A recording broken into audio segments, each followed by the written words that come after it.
미국이 달라졌습니다. 자, 어떤 게 달라졌는지. 자, 미국의 경우에는 거기서 태어나면 이게 속지주의라 그러나요? 네. 태어나면 국적을 줍니다. 그래서 시민권을 우리가 받을 수 있는 거거든요. 그걸 이제 출생 시민권이라고 하는데 여기가 제동이 걸릴 것 같습니다. 자, 트럼프 대통령 목소리 들어보시죠.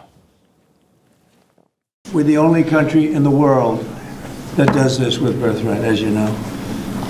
And it's just absolutely ridiculous. But this morning, the Supreme Court has delivered a monumental victory for the Constitution, the separation of powers, and the rule of law.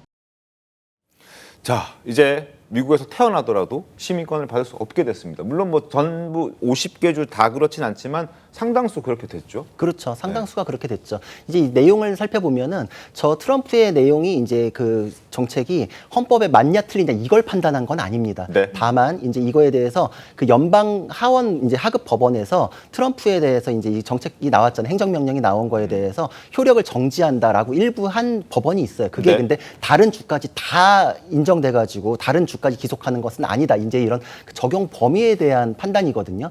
이건 근데 이유가 있습니다. 이게 지금 결과적으로는 연방 대법원까지 가면은 헌법 위반으로 판단될 가능성이 매우 높아요. 네. 왜냐하면은 이 속지주의라고 해서 출생 시민권 제도는 미국의 수정헌법에 있거든요. 미국 수정헌법 14조에는 미국에서 태어난 자에게 시민권 준다라고 아예 돼 있어요. 그러니까 이게 지금 헌법과 정면으로 배치되는데도 불구하고 지금 필요하니까 지금 이제 갑자기 행정명령으로 들어온 거라서 더 상위의 수정헌법과는 맞지 않는다. 그럼에도 불구하고 지금 미국에서는 그 이민자들에 대한 어떤 이제 그 뭐 문제들 이런 네. 것들에 대해서 법원도 신경을 쓰지 않을 수가 없었다. 왜냐하면 처음에 이게 수정헌법으로 들어왔을 때는 이민자의 나라였잖아요. 네. 그러니까 이제 이민자들에 대해서 그 출생한 자녀에 대해서 미국 시민권을 주는 게 필요했던 시기에 만들어졌던 건데 이게 지금 사실상 개헌이 되기가 어렵습니다. 개헌이 되기 어렵기 때문에 이 충돌 상황을 이런 식으로 적용 범위의 문제로서 해결하고 있는데 앞으로 누군가는 분명히 연방 대법원까지 끌고 갈 것이다. 그러면 아마 이제 위헌 결정 날 가능성이 매우 높지 않나 이런 생각을 합니다.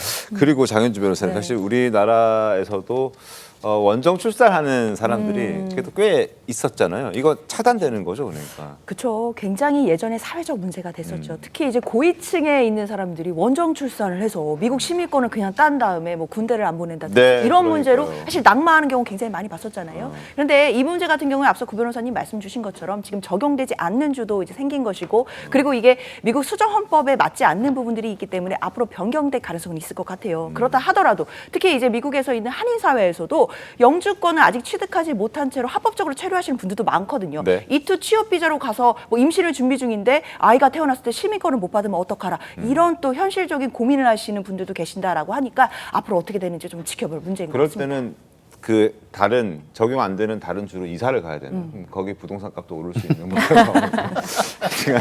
뭐 하여튼 뭐 그런 상황도 벌어지고 있습니다.